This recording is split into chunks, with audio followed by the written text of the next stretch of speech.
Cerita rasa A Quarter Life Crisis. Berusia 25 tahun bukanlah sesuatu yang mudah untuk diterima. Ketika kamu bangun tidur dan kamu menyadari bahwa kali ini semua orang sudah menuntutmu untuk menjadi dewasa, sungguh bukan hal yang mudah. Persaingan semakin berat. Tantangan yang dihadapi mengharuskan kamu untuk berusaha lebih. Belum lagi tekanan dari dalam dan luar yang tidak kunjung habis. Semua orang menuntut lebih seolah kamu mampu melakukan segalanya. Keinginan dan angan-angan yang cukup sulit digapai.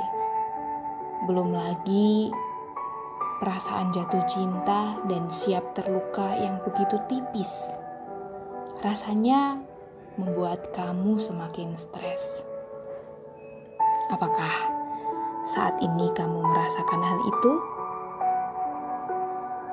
Ketika membuka sosial media, kalian melihat teman-teman kalian yang sudah menjadi A, B, C, D, E, sedangkan kalian masih stuck seperti itu saja. Ketika kalian mulai membaca profil mereka, banyak teman-teman kalian yang sudah menikah, sedangkan kalian masih bertahan dengan status single kalian. Ada tekanan dan dorongan dari dalam hati kalian, dan juga pertanyaan, mengapa aku tidak bisa seperti mereka? Lebih parahnya lagi, kamu menyalahkan dirimu. Betapa tidak beruntungnya kamu, karena kamu tidak bisa mencapai apapun, tidak bisa mencapai semua yang sudah kamu tuliskan dalam plan masa depanmu sampai berusia 25 tahun.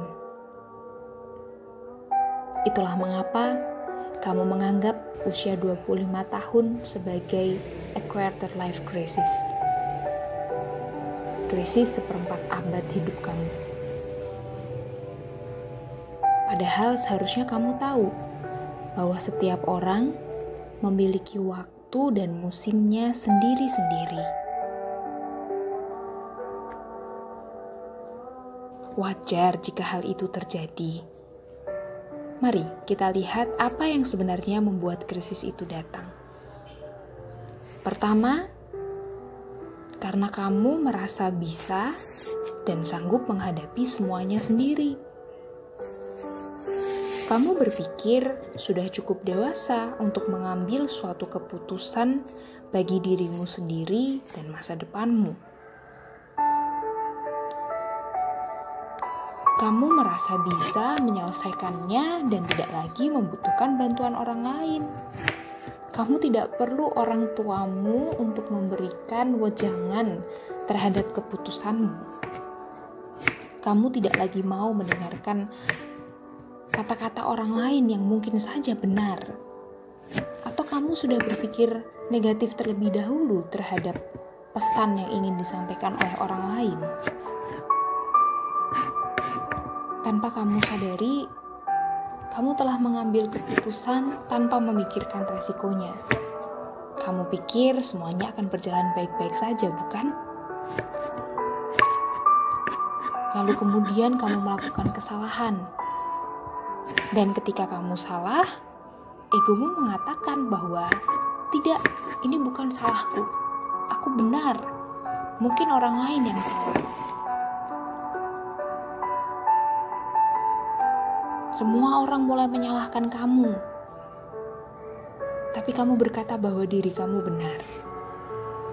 Itulah mengapa kamu terjebak dalam krisis ini. Egomu masih terlalu tinggi terhadap segala sesuatu. Ingat, manusia itu hidup sebagai makhluk sosial. Mereka membutuhkan kehadiran orang lain untuk menolong mereka. Dan ingat, sampai akhir hidupmu, kamu tetap membutuhkan orang lain untuk menolongmu. Bukalah dirimu lebih. Kedua, kamu berharap lebih, namun kamu tidak siap untuk kecewa. Pikiranmu untuk menjadi super perfect dan diakui justru menutup kepercayaan dirimu. Tiba-tiba saja kamu mengalami krisis kepercayaan diri. Setiap hari kamu menyalahkan dirimu yang sudah berjuang mati-matian hanya karena menuntut kesempurnaan dan pujian. Kamu berpikir jika kamu tidak makan, maka tubuhmu sebagus aktor dan aktris Korea kesukaan kamu. Kamu berpikir jika kamu melakukan ini, maka hasilnya ini. Kamu berpikir jika kamu melakukan itu, maka hasilnya itu.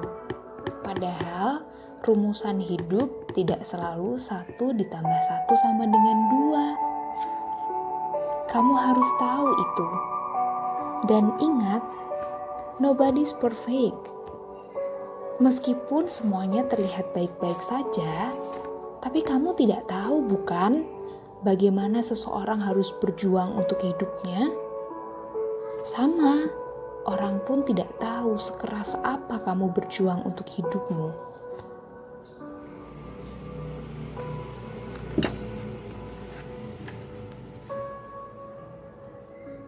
Jadi, mari kita renungkan sesuatu yang lebih baik untuk hidup kita. Semua yang perlu kamu lakukan untuk menghadapi krisis ini adalah nikmati hidupmu. Mungkin situasi saat ini tidak begitu menyenangkan dan membuatmu jenuh. Tapi ingat, hari ini hanya akan berlalu dan menjadi kenangan di masa depan. Kamu hanya perlu untuk melakukan yang terbaik untuk hari ini. Jika hari ini berjalan dengan menyenangkan, bukankah kamu akan memiliki memori yang indah tentang hari ini? Jangan terlalu memikirkan besok akan jadi apa. Atau justru kamu memikirkan mengapa kemarin seperti itu? Aku bisa melakukan hal yang lebih baik dari itu. Stop berpikir tentang besok dan kemarin. Pikirkan saja hari ini. Dari pagi sampai nanti malam sebelum kamu tidur. Itu sudah cukup untukmu. Hal lain yang perlu dilakukan adalah menerima dirimu apa adanya. Berdamailah dengan dirimu sendiri. Kenal dia lebih dekat sebagai seorang sahabat. Hanya sahabat yang bergaul erat yang dapat saling menolong dan menghibur. Jangan terus-menerus menyalahkan dirimu. Kamu itu sudah berjuang. Kamu sudah bertahan. Katakan sesuatu yang menyenangkan untuk dirimu. Jika kamu saja tidak bisa menghargai dirimu, bagaimana orang lain bisa menerima dan menghargaimu? Jangan bersikap munafik. Kamu adalah kamu. Jangan menjadi orang lain.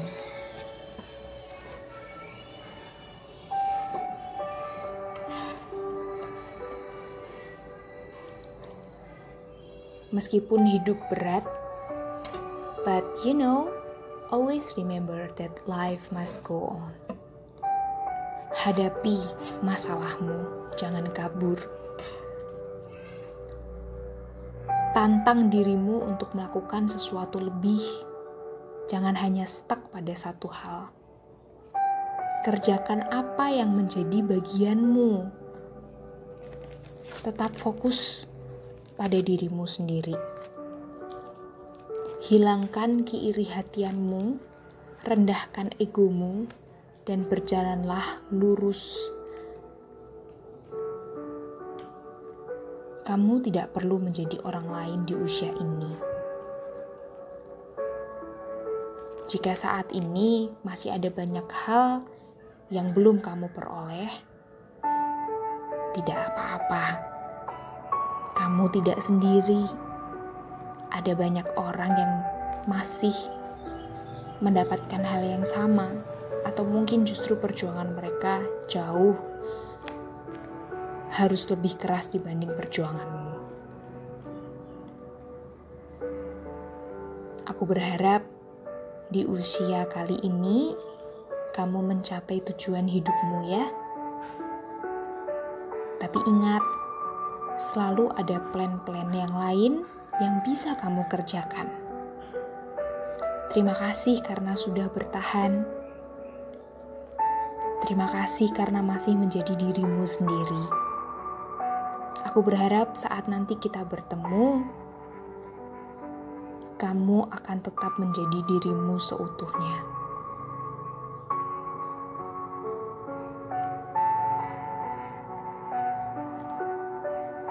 Jaga dirimu baik-baik.